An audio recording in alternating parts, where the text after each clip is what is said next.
Hello नमस्ते अनि good morning सबैजनालाई आजको अर्को एउटा एकदम सुन्दर बिहानी दिनमा तपाईँहरूलाई स्वागत छ। धेरैभन्दा धेरै स्वागत छ। के सोच्नु भएको छ आज दिनमा सबै तपाईँहरूको पुरा होस्। आज म तपाईँहरूलाई अर्को एउटा चिज देखाउन गइरहेको छु। यो चाहिँ हाम्रो टोल र हेर्नुहोस् न कति राम्रो फुल फुलेको छ। यहाँ कुनै पनि हाँगा खाली छैन। यो एजेलिया भन्छ यो फुललाई चाहिँ।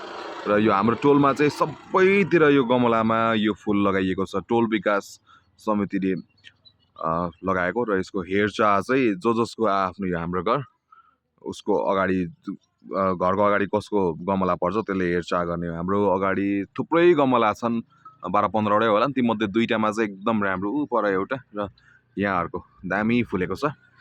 र यसको स्याहार सुसारमा चाहिँ विशेष हाम्रो योगेश अङ्कलको योगदान धेरै छ।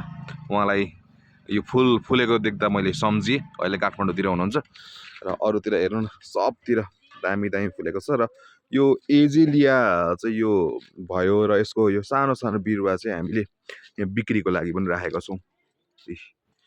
तपाईँहरूलाई चाहिन्छ भने सम्पर्क गर्नुहोला। र आजको दिनको कुरा गर्नुपर्दाखेरि एकदम मस्त घाम लागेको छ। बिहानै राम्रो छ, हल्का चिसो चिसो छ।